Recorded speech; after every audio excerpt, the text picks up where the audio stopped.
Hi guys, it's day 3 of Tuska and I'm here with STRATOVARIUS again, with Jens again. Hi. Hi, what's up? It's so nice to see you again. Yeah, it's been long time no see. Well, 2 years. Yeah, it was at Rockfest. Was it? Or was it last year at Rockfest? We had this nice backstage area where we had the sun and the sunlight was constantly changing. Which Rockfest was In it? Hyvinka. Oh yeah, okay. I think it was... No, you know we're all touring so much, but I think it was last year at Rockfest when it got so cold. Right, yeah. Yes. Exactly. Yeah, and a lot has happened since then. Not a lot, but I think if it was last summer, where have we gone after that? We did a long European tour with a band called Sonata Arctica that you probably heard of. Yeah, one of the other best power metal bands from Finland besides STRATOVARIUS. I guess they played here also yesterday. I talked to them yesterday, I think even in this container. Okay. Yeah, that's... and then besides that, we have just been doing like festivals now for the summer. And what were the best moments on that tour with Sonata Arctica? I don't know. I think it was like... For me, it was this thing... Because our bass player, Lauri, could not do half of the tour because he had a baby coming. So we got this replacement bass player, like a sub-bass player called Jani Limatainen, who used to play guitar with Sonata Arctica like 20 years ago. And I think they had not been talking, because he left kind of like, there was some kind of weird vibes. Was it awkward like this? I think the first day or so they were kind of worried, like, what's going to happen, and he was worried, what's going to happen, are they mad at me still, But then I think they ended up talking, like, because with Finnish people, I think the only way to get them talking is to put them on this bus where they can't escape, and then you put a bunch of free alcohol. Yes. And then after 20 years, I think they talked about stuff, so which is kind of nice. So that was the nicest thing that happened on the tour. Other than that, it was just like we did a bunch of gigs, the usual stress, travel, bus, bumpy rides.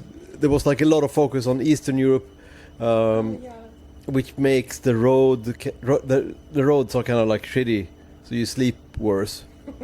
Like, are you being shaken all the time? Yeah, exactly. Yeah. It's like if the road quality is very bad, then you don't sleep so well. So that's kind of the kind of stuff that you tend to remember.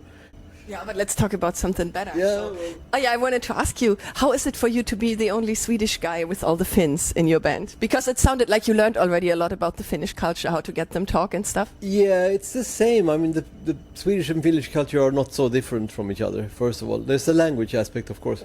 I don't understand so much. But the way I see it, it's like I used to play in America with a bunch of bands with Swedish people. Mm-hmm. And I figure this is like sort of payback time for me.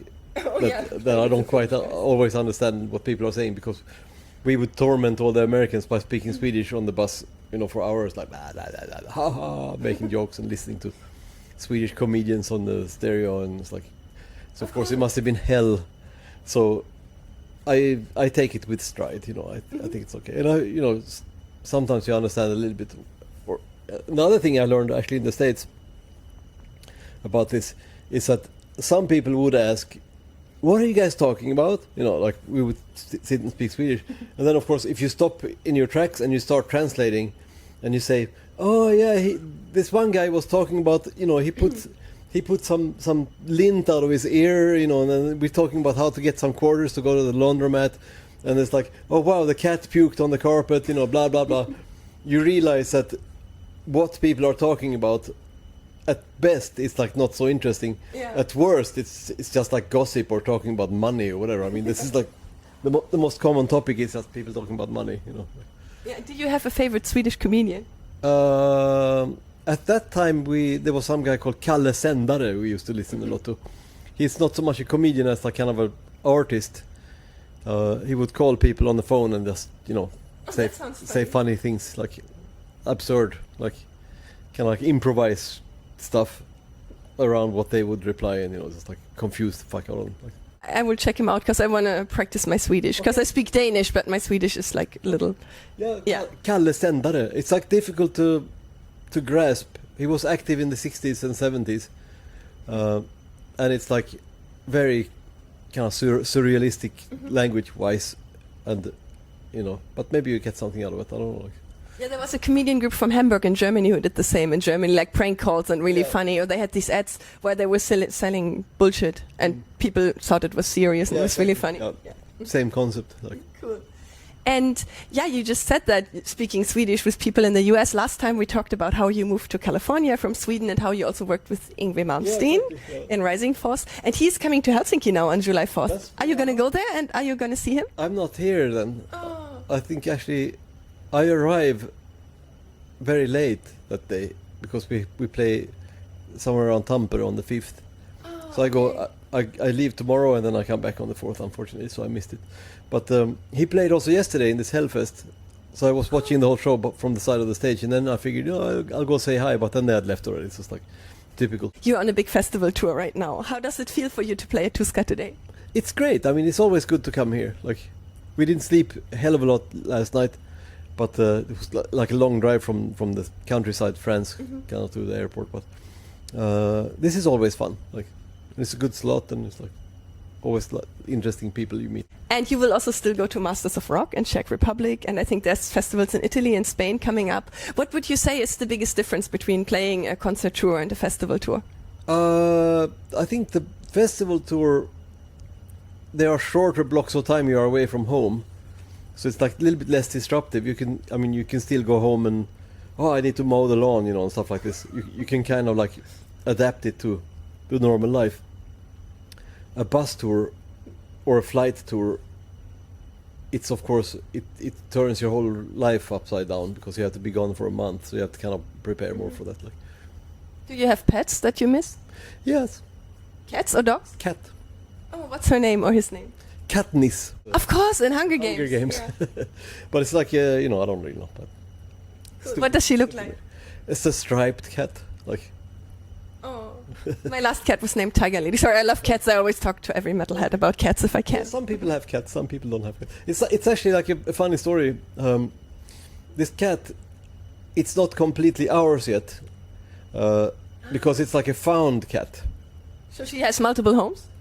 I think she's like a homeless cat that's just now it's like somehow being brought into the Swedish cat system of bureaucracy, like cat.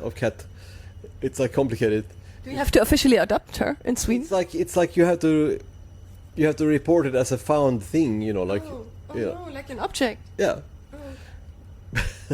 And then the police, it's like funny because the cat, how would you put it? The cat government systems, there are like a couple of different kind of systems. One of them is like requiring you to have this chip now. Oh, yes, they do that in California too, actually. Like an ID chip. And then of course you have the system of cat shelters and vets. They have a completely different take on what you shall do with a homeless cat that you find. And of course then you have the police who view it as an object, like a piece of property that you adopt. Like, because of course if it's somebody else's cat, if it's like a fancy cat with this like super pedigree with then of course somebody might say, oh, it's my cat, it's worth like 6,000 euro, blah blah blah. And of course if you take that cat, you can't just like put your paw on the cat and say, this is my cat now. But this cat had no chip, so you can ship her now and claim her as yours. according to the police, if it doesn't have a chip, then it doesn't somehow exist. Oh, so the cat is kind of off the grid. Yeah, exactly. Yeah. So we put now a chip, but we put a chip before getting this ownership from the cat police. So, the other cat agency are happy to register the cat, but it's actually not our property yet. So it's very complicated. And then the cat police called back like, well, how can you chip a cat that's not yours yet? Like, well, the other cat guy said that you have to have a chip, and it's like blah blah blah blah. So yeah, I suggest you call them and you argue with them instead. What the fuck. And then of course you have the cat doctors, the League of Cat Doctors and shelters. They have of course completely different view of it, because anybody that takes care of a cat, for them it means one less cat for them to take care of. So they are of course the cat should choose where it wants to live. Yeah, that's true. But in this case, they said like, of course it's good if you take care of it. Don't give it to us. We have so many cats. We don't know what to do with them. So of course you should give it food and blah blah blah blah blah. So there's like three competing cat government agencies. It sounds almost, it's like in Sweden, harder to adopt a cat than to adopt a child. I don't think so. I think it's easier, but it's funny though, that because you realize a cat somehow is somewhere between a wild animal and a pet. Yeah, you don't need an insurance for a cat, right? Because in Germany you need insurances for dogs if you own a dog, but not for a cat. Yeah, I think you can have, but you don't need. Okay. But the thing is though, they are considered not like property. And then of course still they are, you can register them now.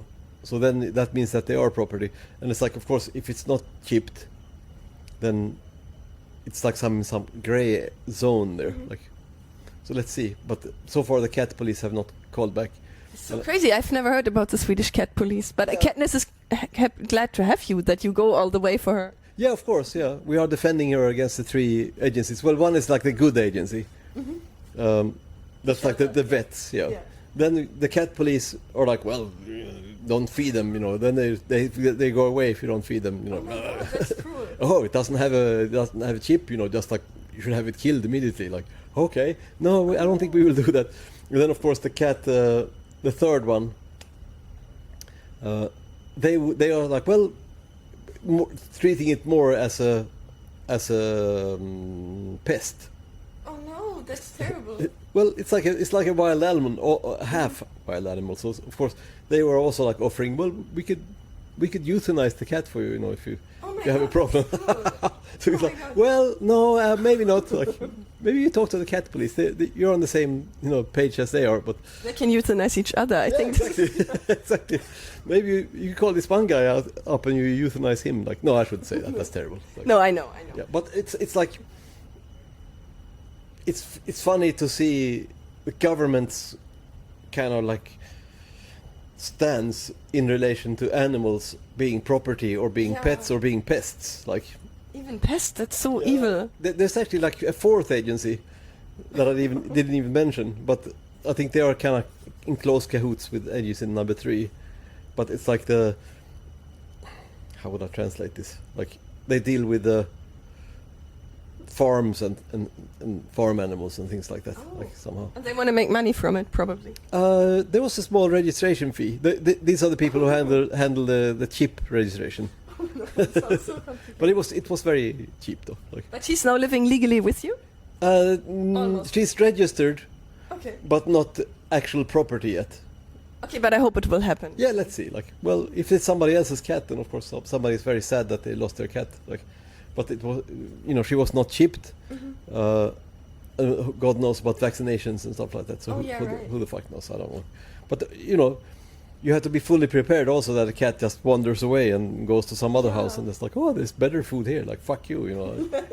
I don't care about your fucking chip, you know. Like, this food is better, so fuck you. You've been fired. Like, you're fired as my owner. That's like I get a new servant now. Yeah, it's a little bit different than dogs, you know. Like, dog probably would not do that. And I think the other thing with cats is like they, of course, care.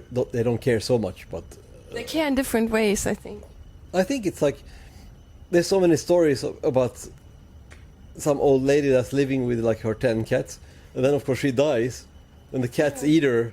They eat the lady because they eat the face. I heard that, but I think that happens only in sitcoms. No, I don't think that's real. I think it's real. Like, if it's in sitcoms, it's real. I think my cat would never eat me. Lily, don't eat me. Yeah, but you. The thing is, you know, you have to think like a cat. It's like, if you don't get food, then fuck you. You know, what the fuck? What have you done for me lately? You know, it's like that type of thing. You know, like I'll fucking eat your face. You know, that's the mood. You know, you just have to kind of be prepared for it. Like, could you ever imagine to make a power metal song about a cat or the cat police? I don't think so. I think it would be too kind of like transparent what it would be about. But I do understand. We have this one song called Black Diamond. Yeah. And Timo Tolkki often says that he think it was like a dog. Oh. It was like a black dog. But then somebody else has said that part of it might have been also about some girl. So I don't really know. Like, I was just thinking that's a really terrible pun, but you know when cats give head, when they bonk you with Yeah. the head, when they boink you, it's called bunting. You could make a version like a bunting high and low, like we recorded, like and you have a cat. Yeah, exactly. Sorry, that was so silly. Yeah. Maybe we have some music questions. I don't know if I have them. First I can tell you, I had a cat in Switzerland. I lived in Switzerland and she belonged to the neighbors, but then she moved in with me and she slept in my bed every night. And emotionally she was my cat. And when I was leaving for music festivals and for work, she was with her owners, and that was kind of perfect. But was that do they have like a chipping system there too? And No, she was not shipped. And her name was Tiger Lily and she was a Norwegian forest cat and super fluffy. okay, nice. And expensive, and she knew she was expensive. Okay, like a huge cat then, like a Yes. like a. Oh, I have to show you a picture after Okay, the interview. okay. She looked like the love child of a raccoon and a lynx. Yeah. Okay. Yeah, and she had also had stripes. Yeah. So how many kilos? Oh, and like she was a girl, so she was maybe 6 kilos. Oh, But she looked big with the fur. That's still pretty heavy. It's like Yeah, and the fur made her look like 4 times bigger than she was. that's like she could eat a lot of faces in a week. Like But I still believe she would never eat me. But she went to hunt for mice also. yeah. But she was fed by multiple families, so I felt safe having her sleeping next to me. Okay. But you're right. Oh my god, no. But the thing is, I mean, when you're dead, you might as well have your face be to good use. Like Exactly. Maybe the cat will just do what you would want her to do. yeah, exactly. It's like you know. I think the Iranians, the Zoroastrian religion or whatever, the grave would be this pole, and they put people to be eaten by vultures. Oh, really? So I think we should do the same thing. We should just have With cats? we have like a cage with like 14 hungry cats, and they just like Oh my god. You should make a song about that. they chew your corpse clean, and then you can film it. It could be like content. It could be like a YouTube channel, like the cat funeral channel. Oh my god, guys, so many new ideas. Yeah, somebody should do this. Like You should make a song about that with a really aggressive, energetic keyboard solo in the beginning. maybe I don't know, like Cemetery of the Cats. Or Yeah. something like that. well, Cemetery of the Humans. Oh my god, yes. Or Eat Your Face Like or something like so- that. yeah, something like that. Like the cemetery is like the cat's stomach, and then the cat box becomes your cemetery. Like Oh, right. And you live on in your cat. yeah, cat box and this litter box. Oh, you live on in the litter box. Exactly. Oh my god. This is perfect. We have to publish this. This is the perfect interview. I think it's gonna work. Yeah. And what do you think? Why is it that so many metalheads love cats? I don't know. Probably because they are low maintenance. Oh, true. Because you can go on tour and the cat will still be there Maybe. Like, if you're lucky. but I think maybe there's something else too. Like maybe metal is all about not having a slave, because I think freedom. That's like metal, and then dogs are more like slaves, and cats are more Yeah. free. That's probably why. Let's do it. Cats are the masters. Yeah, exactly. So it's like because metal people are freedom lovers, then they like cats better. Good Maybe. theory. Yeah. But I think it's mostly because it's less work. Like dog people are more structured, and they go like, yeah, we have to go out with the dog now. Like it's like 6:30 in the morning, and it's like rain is pouring, but the dog still needs to go out and do dog business. With the cat, it's more like, like Yeah. have some mice and have some food, dry food. Here's enough dry food for a week. Please don't eat my face. That type, Right. that type of mood. Like, And are you working on any new music with Stratovarius now? actually, no. We are working on re-releasing, or actually releasing something that was not released from the Survive record. But we are not working on any new music, except for maybe everybody separately, because I think when we would start recording, we should get together and write again, like I probably explained last time. Yeah, the writing process when Yeah. everybody contributes. Yeah. Well, not even contributes, but just like if you are in the room and you kind of go, like in the case of Timo with singing, it's like if you propose a line, a lyric line, and he's just going like, Does he really make this face? is it a contribution? But it's still like feedback. That's true. Yeah. It's like somehow something that you don't get over Dropbox. Like it's like, That's true. no. Does he really make this face? I think probably. I have to ask him about it in our next interview. You don't like count, of course, the amount of time something like that happens, but there's like a certain tension field where you also know that, of course, this is too stupid. I can't propose having this kind of lyric content because it's too idiotic. It's okay if you write it in Word document and say like, hey, sing this, but ask somebody face to face to But one thing I'm not arguing with the other guys in the band, but I frequently have a kind of like a gag that every metal song should have the word brain. Like, a brain is like kind of, to me, a metal word. It's like kind of idiotic word. But there's so many nerds in metal and they're highly intelligent, so it makes sense. Yeah, well, it's usually not used.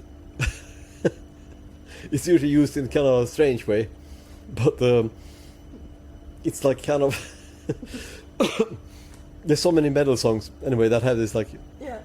Instead of saying like mind or sense or something like that, they use the word brain. So, and of course, it's easy to write, but not so easy to tell Timo. Like, hey, can you sing this? Like, I'm going insane in my brain. It's like,